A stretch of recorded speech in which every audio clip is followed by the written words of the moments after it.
Well, I'll tell you. What are you doing here?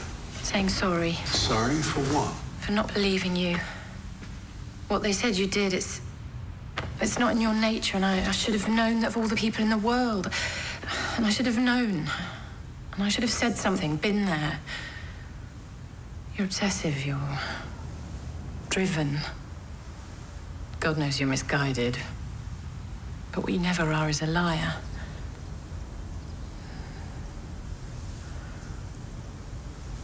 Not to me. Nor a coward. Birds flying high, you know how I feel. Sun in the sky, you know how I feel. Rain drifting on by, you know how I feel. It's a new dawn, it's a new day, it's a new life for me, and I'm feeling good.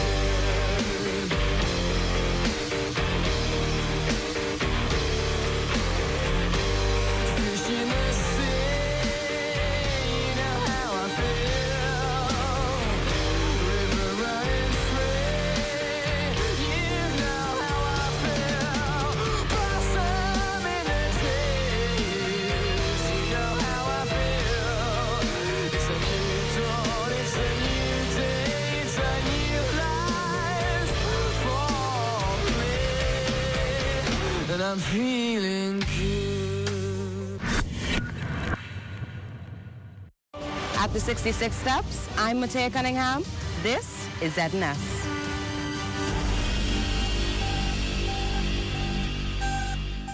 Coming up in the Bahamas tonight, the weekend edition, the Department of Immigration refuting claims made by its union president. We've got the latest tonight.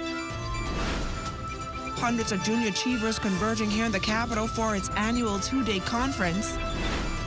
And coming up in sports is day 5 of the Hugh Campbell basketball tournament. The Bahamas tonight, the weekend edition, starts now.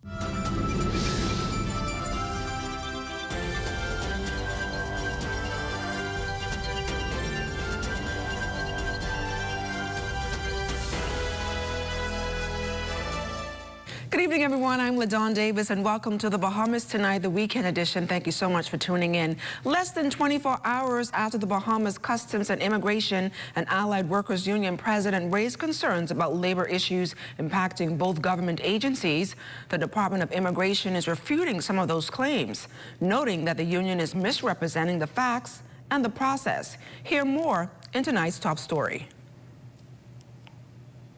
That while the union suggested that promotions were complete, the process is ongoing, adding that recommendations for promotions come from the departmental level before being forwarded to the Ministry of Labor and Public Service and later approved by the Public Service Commission. The department clarifies that 28 chief immigration officers were elevated to superintendent, 25 senior immigration officers advanced to chief immigration officer, 1 grade 1 officer was promoted to chief immigration officer, 61 grade 1 officers were promoted to senior immigration officers, 2 trainee immigration officers were elevated to senior immigration officer, 147 grade 2 officers promoted to grade 1 officer, and 76 trainee officers were advanced to grade 2 officer. The ministry also rejects that officers are not being supported financially, noting that $2.5 million was allocated for overtime worked, adding the ministry the Ministry of Finance continues to monitor the allocation closely to ensure the sufficiency of funds to meet overtime obligations. The ministry says it categorically rejects the implication that officers or their representatives have been ignored, adding that assertion by Union President Darren Brooks contradicts documented records of the engagements and accomplishments. The ministry says it also does not dismiss experience, adding that tenure and institutional knowledge played a key role in the succession of executive leadership carried out in August 2025. The ministry insists it is open to engagement conducted in good faith with mutual respect and professionalism. Junior achievers from across the country converged on the Capitol Saturday for the two-day Bahama Jack 2026 conference that officially opened Friday evening. The annual national event held at the Bahama Convention Center this year is intended to help junior achievers build practical skills and a forward-thinking mindset to survive in the ever-changing global economy. Former junior achiever, Minister of National Security, the Honorable Wayne Monroe, told the students that whatever future they want to pursue, they must use what they have learned in junior achievement. Monroe shared how he applies it in his current position. One is Abaco Name, and the other is Pampered by Promise, located here in New Providence. Pampered by Promise is owned by a female who has only men working for her.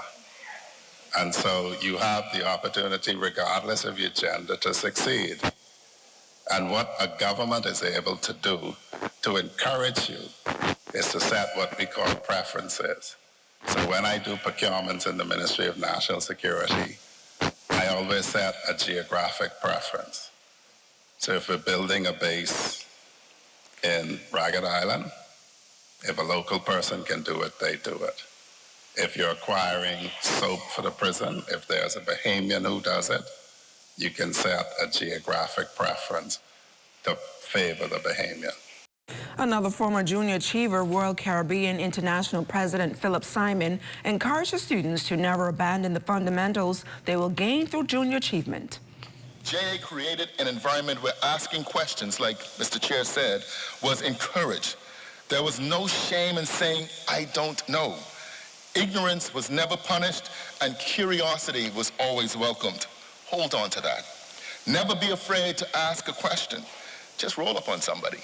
There's nothing foolish about wanting to know, to understand, to grow. Finally, remember this. Education is a shared responsibility. Growing up where I did, learning did not only happen in school. It happened in the community, in church, on the playground, under the dilly tree. But know that the people around you matter. 19 young Bahamians have taken the next step toward employment, graduating from the National Apprenticeship Program. The second cohort, specializing in construction skills, officially completed the 6-week initiative where they were equipped with the necessary training and hands-on experience. Minister of Labor and the Public Service, the Honorable Pia Glover-Roll, maintains developing skilled Bahamians in construction is critical to national growth. And as our country continues to grow and expand, we have to expand infrastructure. We have to develop housing. We have to grow our tourism product through infrastructure. And that's how we also strengthen our economy. And so that is why we understand the dire need for more skilled Bahamians who are ready to work. And we've heard the industry, in particular the construction industry, lament so frequently about the need for more Bahamian skilled workers. Following graduation, apprentices will transition into a 46-week paid placement with employer partners, giving them nearly a year of continued on-the-job experience. 15 out of the 19 apprentices have already been selected. 2 of those apprentices will join Royal Caribbean's electrical department. Its president, Philip Simon, talked about the value of early employer commitments. I think it's a benefit not just to Royal Caribbean, but to all businesses, whether they are Bahamian-based or whether they are international. It gives an opportunity for young persons, young Bahamians, to not only pursue careers, but to start that career journey on the right foot. As political activity ramps up ahead of the general elections, youth engagement is once again the focus. For years, voter apathy among young people has been a concern. But now, chairman of the Progressive Young Liberals, Brian Lowe, says he's seeing a noticeable shift in how young Bahamians are responding to politics. We play a big role in the convention. We have a designated amount of votes in the convention that basically selects the leadership of our party. We're also a part of decision-making committees such as the candidates committee that just passed. We actually had 2 Progressive Young Liberal members on the candidates committee that selected the candidates for this upcoming election. While many young people say they feel disconnected from the political process, the PYL chairman argues the solution lies in greater participation. When you vote, you have a voice. A lot of young people taking an interest in how politics affects them. And I am letting them know and encouraging them to register so that they can utilize their constitutional right and have a voice in the election and the selection of the leadership of the country. And still to come, the Prime Minister coloring up his constituency. You're watching the Bahamas Tonight, the weekend edition.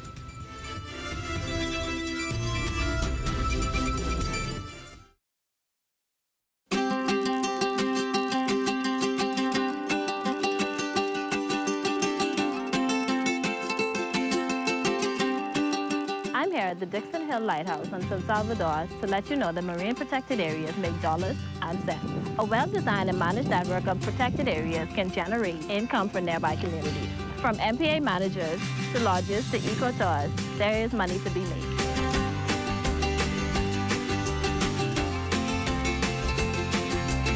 Healthy marine ecosystems help to protect our islands from climate change and other impacts that we cannot control. Healthy coral reefs help to break down big waves, and mangroves absorb storm surge and help to protect our coastline.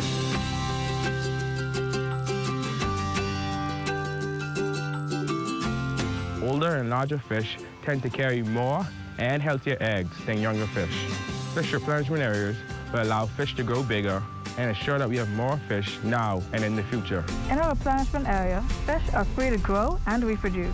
As their populations increase, more fish will spill over into other areas where fishermen can increase their catch and their income. I support the establishment of a marine protected area on my island. I support the establishment of marine protected areas on my island. I support the establishment of marine protected areas on my island. I support the establishment of a marine protected area on my island, and you should too. And you should too. And you should too. And you should too. See the future with Bahamas Protected.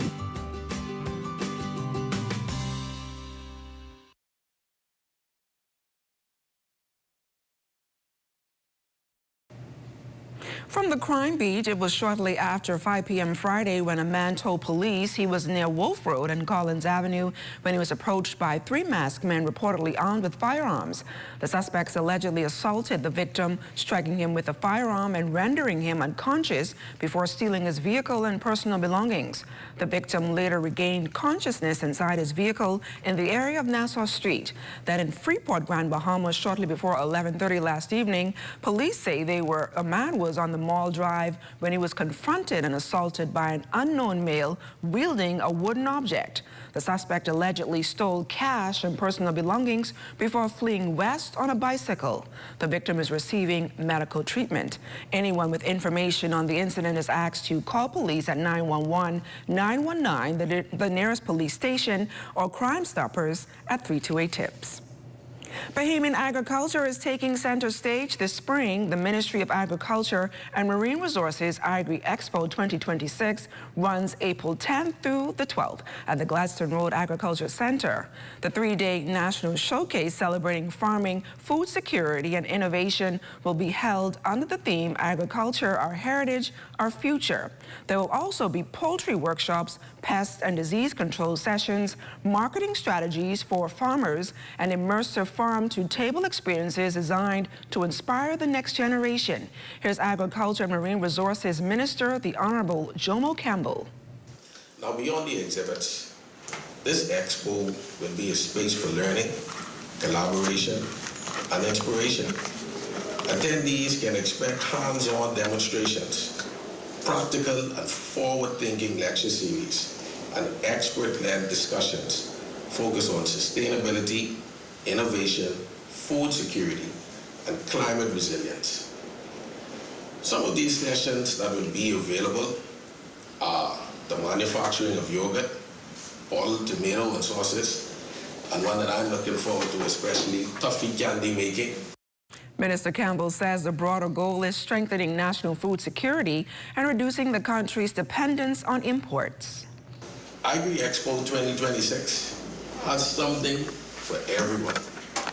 It reflects our ministry's broader commitment to strengthening food security and reducing our dependence on imports. By supporting local production, encouraging innovation, and creating pathways for young people to enter the sector, We are building a more resilient and self-reliant Bahamas. Let us grow more food right here at home. Let us grow stronger value chains across our islands. Let us grow new ideas, new partnerships, and new opportunities for Bahamians. Smith's Bay, Cat Island, is the site of the Bahamas Agricultural and Industrial Corporation's fourth fish and farm store here in the Bahamas. The store's primary goal is to encourage domestic investment and minimize food imports. Cat Islanders can now take advantage of purchasing affordable, essential farming and gardening supplies like seeds, fertilizers, soil, tools, and fish farming equipment to support local agriculture. The new Cat Island facility, which officially opened this morning, has received the full endorsement of its Member of Parliament, Prime Minister, the Honorable Philip Davis. This means that essential supplies like fertilizer, equipment, and other inputs for your farm and your fishing operation are now available on this island at affordable and accessible prices without waiting for months for mailboat delivery. This means, again, Cat Island is no longer left out of the supply chain. According to BAIC Executive Chairman Darren Pickstock, more fish and farm stores will be opening across the country pretty soon. Be opened in Georgetown, Exuma in March of 2026. Thereafter in Grand Bahama is scheduled to be open in April of this year. By the way, Prime Minister, I've asked the team to scout out a suitable location in the Cowpen Road area, which is the bedrock of farming in New Providence, to put a fish and farm store. After the Grand Bahama Depot, Abaco and Long Island are also scheduled to be open for depots, which should be completed by mid-summer. Cat Island is being illuminated with dazzling colors as the Ministry of Youth, Sports and Culture officers contributed to the island's culture mural program by painting a mural featuring musical notes and other elements. The mural got an added boost on Friday when the Member of Parliament for Cat Island, Rumpke and San Salvador, Prime Minister the Honorable Philip Davis, his Ministers of Youth, Sports and Culture and Agriculture and Marine Resources and other senior government officials got paintbrushes in hand and added their own personal touch to the mural. And as the Prime Minister stated on his Facebook page, a big respect to the Cultural Affairs Division for spending the week on island and putting culture on display in a way everyone can see and feel it. A new travel option is making the Bahamas feel closer than ever for South Florida residents. Starting today and every Saturday, Tropic Ocean Airways and the Ministry of Tourism launched 25-minute day trips between Fort Lauderdale and Bimini. Passengers depart in the morning, spend several hours on the island, and return to Florida the same day, eliminating the need for hotel bookings or ferry connections. Officials say the program is designed to highlight how quick and convenient travel to the Bahamas can be while boosting visitor traffic to Bimini. The experience includes customs processing, ground transfers, and a fixed return schedule. Tourism leaders describe the move as a part of a broader effort to expand airlift and enhance accessibility to the islands. Don't you move, your Saturday Sports Check is up next.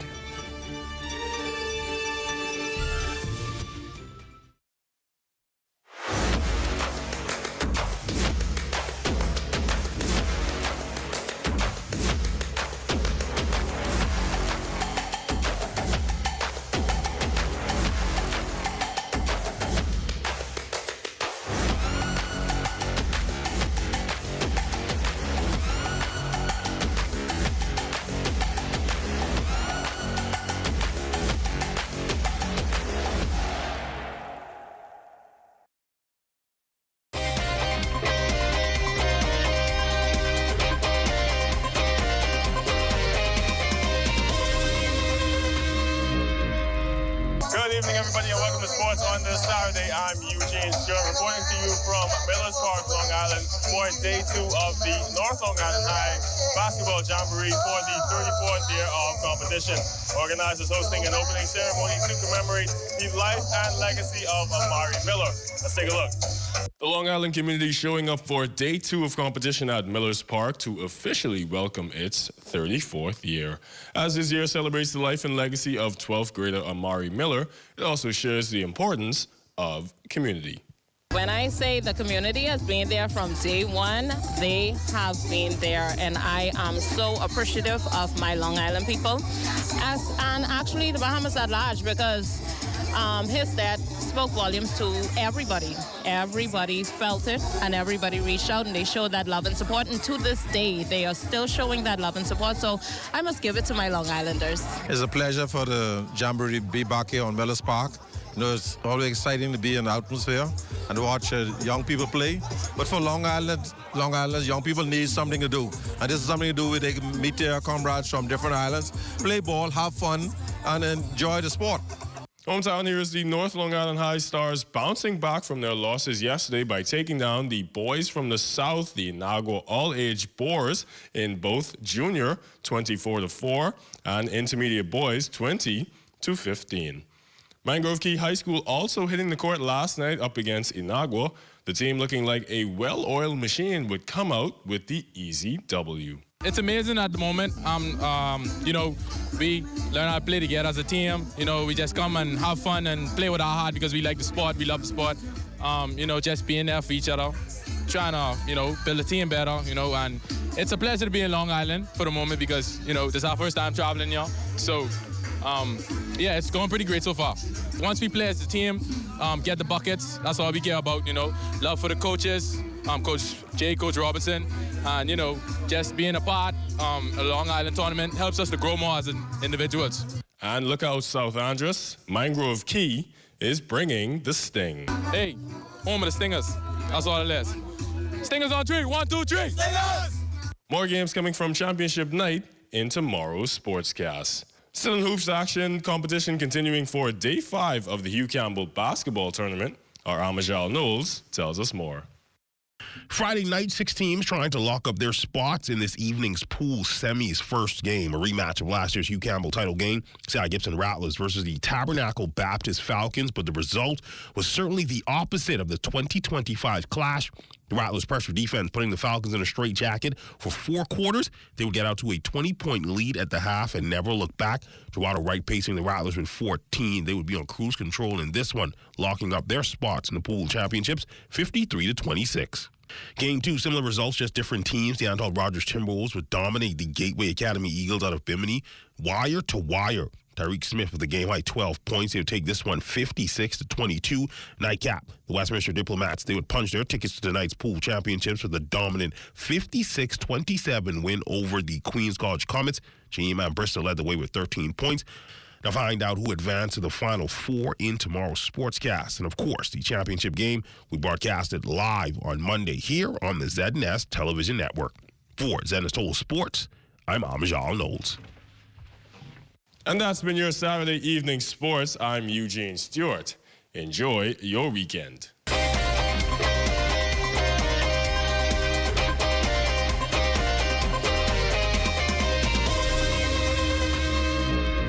Every second matters. Every possession counts. The road to glory begins here. Tune into live coverage of the 2026 Hugh Campbell Basketball Championship, Monday, February 23rd at 9 p.m. on the ZNS Radio and Television Network and streaming on our YouTube and Facebook platforms. Let's go home! Let's go home, ladies and gentlemen! With his first shot. You don't like basketball.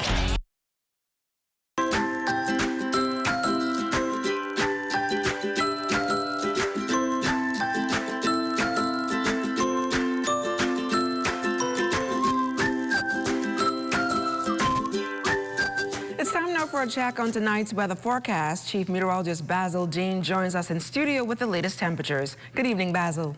Good evening, LaDawn. We're under partly cloudy skies with a temperature of 79 degrees. The relative humidity quite rich at 78%. South-southeast winds at 9 miles per hour. The barometric pressure 1,018.1 millibars. That's 30.06 inches, and the pressure is steady. Now, your temperatures around the islands: Freeport, Grand Bahama 77, Greenfield Key 77, Marshall, Barbacoa, where I'm at 79 degrees, the Berry Islands 78, Allenstown, Bimini 74, 79 degrees in Harbor Island, also Rock, Sunny, Lutra, Fresh Creek, Central Andros at 79. And then we pick up a couple of 81s in Kemp Space at Andros and Black Point, Exuma. Out of San Island, San Salvador, and Rumkey, 78 degrees, George, San Exuma at 82. 81 in Clarence Town, Long Island, and Crooked Island, Betsy Bay, Mingwana, 82, Acklands, 82 degrees, in Matitown, Inagua, 81 degrees, and as we slide over to the Turks and Caicos Islands, they have a temperature there of 82 degrees. And your body forecast tonight in the Northwestern Islands, those winds south to southwest at 10 to 15 knots, wave heights 2 to 4 feet.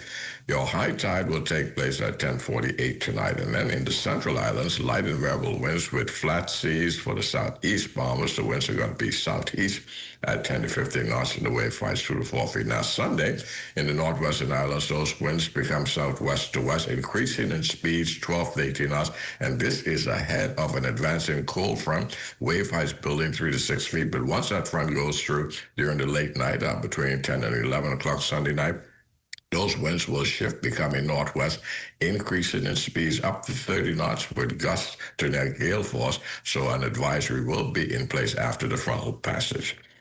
As we take you into the Central Islands, the winds there southwest ahead of that front at 10 to 15 knots, and some increase can be anticipated in the late afternoon as well. And for the southeastern islands, the winds light and variable with flat seas 1 to 3 feet over the ocean. As our light pictures showing some tropical moisture flowing out of the Caribbean Sea, and that will provide us some occasional light rain and 1 or 2 passing showers during the course of the evening.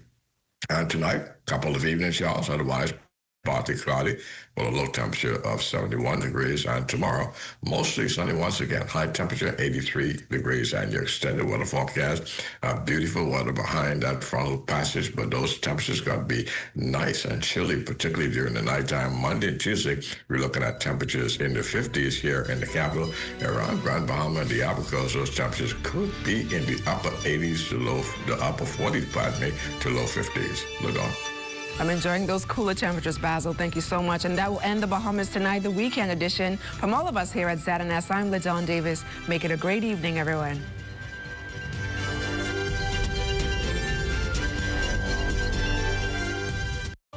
At Bahama Boulevard, I'm Sean Innes. This is ZNS.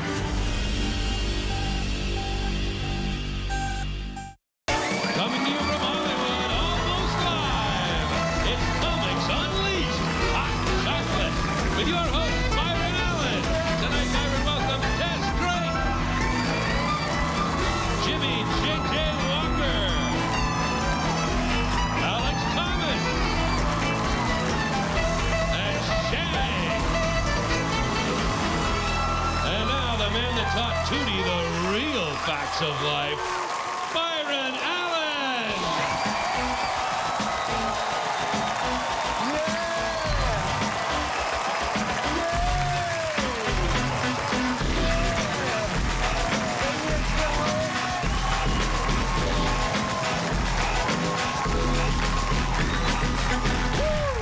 There you go.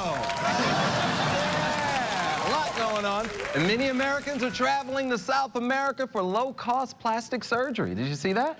Yeah, it's pretty good. It's part of South America's new travel slogan. What happens in Brazil stays on your face. Say hello to DJ A1.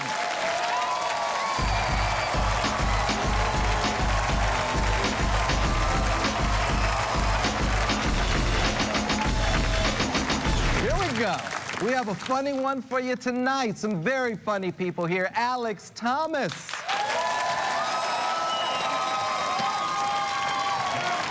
Shane. Hey. Tess Drake. And Jimmy J.J. Walker.